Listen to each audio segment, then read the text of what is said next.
Bienvenue, chers téléspectateurs, à cette édition en langue française. Au sommaire, des sanctions pour tous les conducteurs de véhicules qui font des dépassements interdits, y compris les policiers eux-mêmes et les militaires. Tel est l'appel lancé ce mercredi par le ministre ayant en charge de la sécurité publique. Vous le suivrez dans ce journal. Et ce journal va vous amener à Gatumba, où les habitations des quartiers Kigna 1 et 2 sont sous les eaux depuis ce lundi à cause du débordement de la rivière Lutizi. Tout de suite, les détails.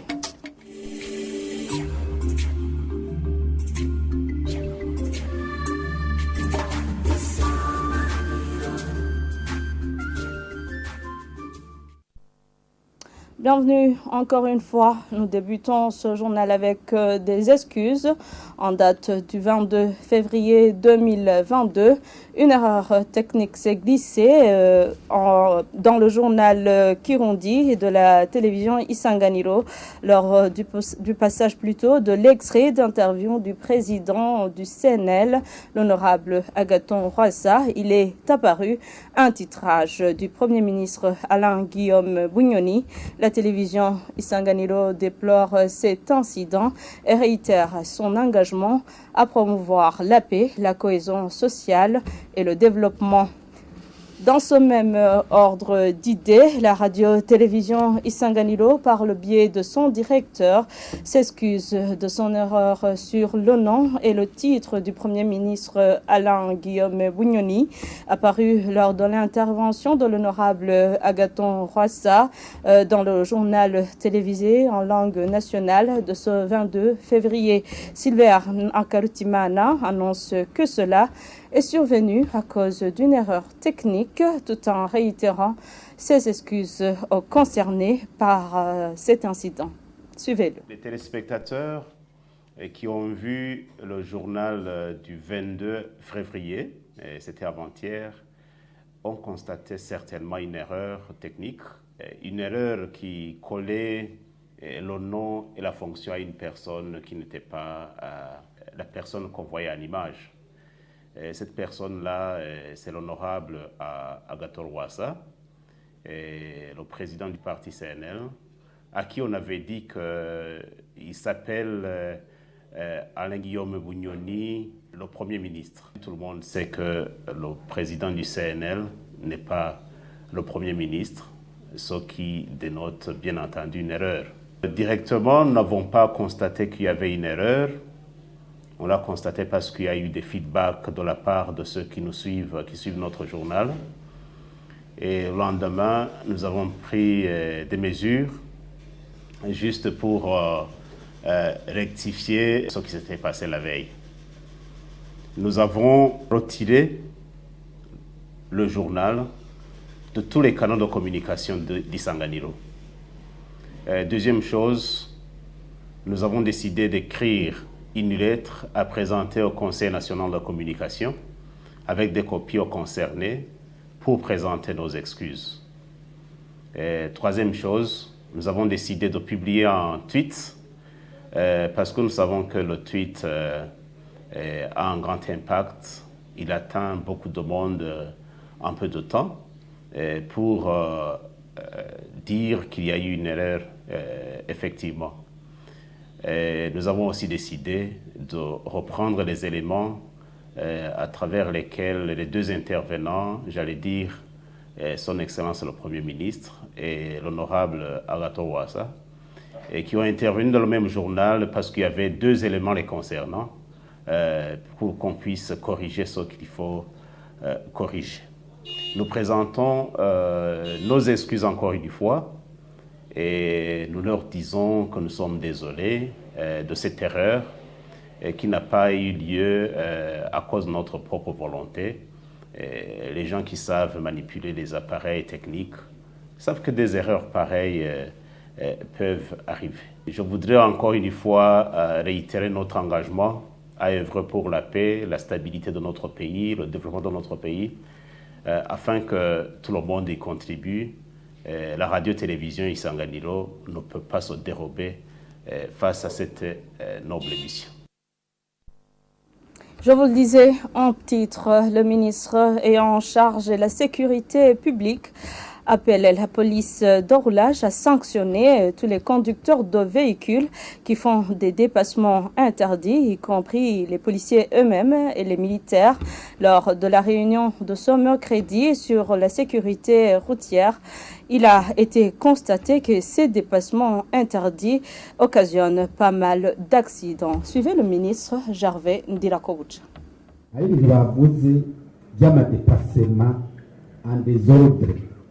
Sur la question du désordre provoqué par certains chauffeurs, militaires et policiers qui dépassent les autres voitures sur la voie publique et perturbent ainsi le trafic sur les routes, je profite de cette occasion pour interpeller l'inspecteur général de la police qui est ici. Je sais qu'il travaille en étroite collaboration avec d'autres dans ce qu'on appelle l'état-major opérationnel. Je l'interpelle d'organiser des sensibilisations. Je sais qu'il y a parfois des interventions rapides et des urgences qui nécessitent vraiment de circuler à grande vitesse et de dépasser. Mais dans la plupart des cas, vous trouverez que ce sont des agents de transmission qui sont seuls dans les véhicules. J'interpelle donc les responsables policiers de collaborer avec le corps de défense pour lutter contre ce genre de désordre. Pour les agents routiers, vous devez sanctionner tout le monde sans exception. Les amendes doivent rentrer dans les caisses de l'État. Donc vous trouverez que ce sont ces véhicules policiers et militaires qui perturbent la circulation alors que les autres véhicules des privés sont bien alignés sur la route. Donc j'interpelle la police de travailler en synergie avec le corps de défense pour faire cesser ce genre de désordre. Le parti CNDD-FDD déplore que la plupart des sociétés, au lieu de faire des extensions, finissent plutôt par tomber en faillite. Le secrétaire général de ce parti donne l'exemple de la société sucrière du Mosso, ce sont en sigle, qui produisait jadis 26 000 tonnes de sucre, alors qu'aujourd'hui, la production n'est que de 16 000 tonnes, soit une chute de 10 000 tonnes. Révérien Dikurio l'a annoncé lors de la prière organisée par le parti CNDD-FDD. Suivez-le.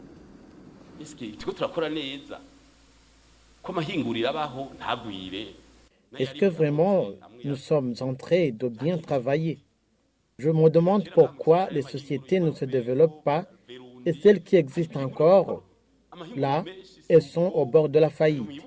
Jadis, il y avait plusieurs sociétés, notamment Sovenco, Verundi et Siruco, et je pense que vous vous en souvenez. Mais toutes ont disparu. Voilà même que celles qui restent sont à l'agonie. Prenons l'exemple de la Sosumo.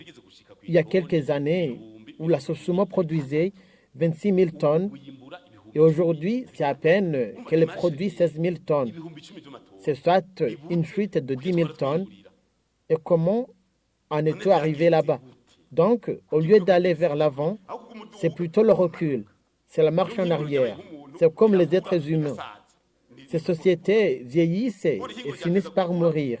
Par contre, les sociétés devraient accroître la production jusqu'à faire des extensions. Aujourd'hui, on serait à l'heure d'implanter d'autres branches de la Sosumo, notamment à Brazzaville ou ailleurs, et récolter des dollars. Mais allez voir la situation d'aujourd'hui. Même les installations sont trop vieilles. L'autre problématique est liée à la lenteur des dossiers d'extension. Celui de la Sosumo dure 10 ans.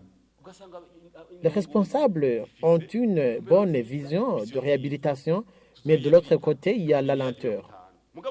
Auparavant, on disait que la Sosumo avait besoin de 50 millions pour faire l'extension, mais voilà, le dossier traîne depuis 10 ans, jusqu'à ce qu'il y ait une fuite de 10 000 tonnes. Ils disent qu'il n'y a pas d'argent, mais c'est faux. Nous revenons sur cet élément qui avait rencontré un problème technique. Il existe des écarts entre les comptes de gestion et l'ordre des recettes des 6 communes pour l'exercice 2019-2020. Cela ressort du rapport d'audit effectué par la Cour des comptes. Lors des questions orales adressées au ministre en charge du développement communautaire sur ce rapport, certains députés demandent le recrutement des comptables communaux à la hauteur. Jean de Dieu, il a causé. Le rapport d'audit des comptes de la Cour des comptes, exercice 2019-2020, portant sur 6 communes, à savoir Gitega, Ruyigi, Mugina, Giteranyi, Nyanzara, Kengozi, montre, selon la Commission des finances à l'Assemblée nationale, des écarts entre les comptes de gestion et ordres de recettes. D'un côté, les comptes de gestion sont supérieurs aux ordres de recettes, ou vice-versa, et de l'autre côté, les comptes de gestion sont inférieurs ou supérieurs au montant sorti sous l'autorisation de l'administrateur concerné, comme l'a souligné le président de la commission en charge des finances à la Chambre basse du Parlement bondé. Certains députés demandent le recrutement au poste de comptable des personnes qu'il faut et d'autres demandent ce que compte faire le ministère pour des communes à recettes minimales pour s'atteler aux travaux de développement. Le ministre en charge du développement communautaire, Gervais Ndirakobucha, a fait savoir que la question des comptables mérite un suivi compte tenu des moyens disponibles. Et quant aux disparités des recettes au niveau communal, il a informé que le remède sortira du découpage administratif en cours de préparation. Ces communes ont été choisies compte tenu du budget qu'elles utilisent et de la représentativité au niveau des régions, comme l'a souligné le président de la commission en charge des finances à la Chambre basse du Parlement bondé, qui dit se baser sur des informations fournies par la Cour des comptes. Rendons-nous maintenant à Gatumba. La rivière Rusizi a encore débordé. Les habitations des quartiers Kinyinya 1 et 2 sont sous les eaux depuis ce lundi. Les habitants de cette localité annoncent craindre des maladies des mains sales et demandent qu'une digue soit aménagée à cette rivière pour protéger leurs habitations. Un appel également lancé par un administratif à la base dans cette localité. Sheila Irambona. Nous sommes à Gatumba, là où les eaux de la rivière Rusizi ont débordé, menaçant les habitations de cette localité. Les habitants de cette zone indiquent que cette zone a été inondée depuis ce lundi. Ils indiquent craindre pour leur santé. La rivière Rusizi a débordé. Nous avions l'habitude de voir ces débordements au mois de mai, mais nous avons été étonnés de voir cette situation maintenant en février. Cette rivière n'a plus de profondeur et de ce fait, elle essaie de trouver un passage et de notre côté, nos maisons ont été envahies et nous avons été obligés de les quitter et nous sommes des sans-abri. Les gens sont désemparés maintenant. Ils ne savent plus où aller. Ils ne vont plus au travail. Ils ne savent plus à quel sens sont voués. Il n'y a pas de vie dans ces débordements. Depuis que ces eaux nous menacent, nous n'avons pas où mettre nos pieds. C'est pour cela que nous sommes en train de chercher un endroit sec pour y monter nos tentes. Une information que nous tirons de la population de cette zone, c'est que ce n'est pas la première fois que cette zone est inondée par les eaux de cette rivière et demandent le réaménagement de cette rivière. Nous venons de vivre cette situation pour la 3e fois et nous sommes fatigués de toujours avoir nos baluchons sur la tête. Nous demandons au chef de l'État de nous aider en construisant une digue pour éviter d'avoir toujours nos baluchons sur la tête. Un cri d'alarme également lancé par l'administration à la base. Un des élus locaux, Gédéon Manilakiza, demande qu'une digue soit construite sur cette rivière.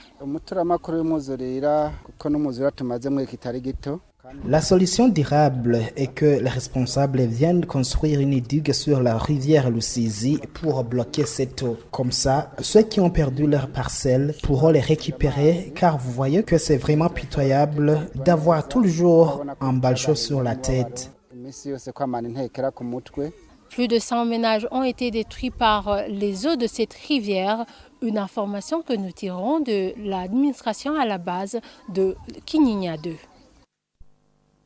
Merci Sheila Irambona. Et en actualité internationale, Vladimir Poutine a annoncé ce jeudi 24 février le début d'une opération militaire en Ukraine où de puissantes explosions et les sirènes d'alerte aérienne ont retenti dans plusieurs villes. Le secrétaire général des Nations Unies, Antonio Guterres, a lancé un appel fervent au président russe, l'adjurant de rappeler ses troupes au nom de l'humanité. Suivez ce reportage de nos confrères de France 24. Il est un peu moins de 6h30 à Moscou lorsque Vladimir Poutine prend la parole en direct à la télévision. Le ton est grave et l'annonce redoutée dans le monde entier. Мною принято решение о проведении специальной военной операции. Кто бы ни пытался помешать нам, а тем более создать угрозы для нашей страны, для нашего народа, должны знать, что ответ России будет незамедлительным и приведет вас к таким последствиям, с которыми вы в своей истории еще никогда не сталкивались. Une opération militaire lancée en Ukraine, dans le Donbass plus précisément, la même où Vladimir Poutine a reconnu l'indépendance de 2 régions sécessionnistes lundi. Le président russe a également appelé les soldats ukrainiens à déposer leurs armes. Du côté de Kiev, Volodymyr Zelensky en appelle à la population russe. Если руководство России не хочет ради мира садиться за стол с нами, возможно, оно сядет за стол с вами. Хотят ли русские войны? Я очень хотел бы ответить на этот вопрос, но ответ зависит только от вас. Plusieurs explosions ont été entendues ce matin en Ukraine, dans l'Est, comme à Kramatorsk, Kharkiv ou encore Mariupol, mais aussi dans la ville portuaire d'Odessa et dans la capitale, Kiev. Pour Washington, il ne fait aucun doute qu'une guerre a été lancée. Le président Poutine a choisi de lancer une guerre préméditée qui entraînera des souffrances et des pertes humaines catastrophiques. La Russie seule est responsable des morts et des destructions que cette attaque provoquera. Les États-Unis, leurs alliés et partenaires répondront de manière unie et décisive. Le monde demandera des comptes à la Russie. Mercredi soir, le Conseil de sécurité de l'ONU s'est réuni en urgence. Le secrétaire général des Nations Unies s'est directement adressé à Vladimir Poutine. President Putin, stop your troops from attacking the Ukraine. Give peace a chance. Too many people have already died. L'ONU dépose ce jeudi un projet de résolution condamnant la Russie. Le vote est attendu vendredi.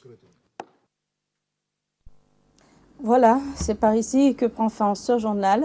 Merci à tous de l'avoir suivi. Restez fidèles à la télévision Isanganiro.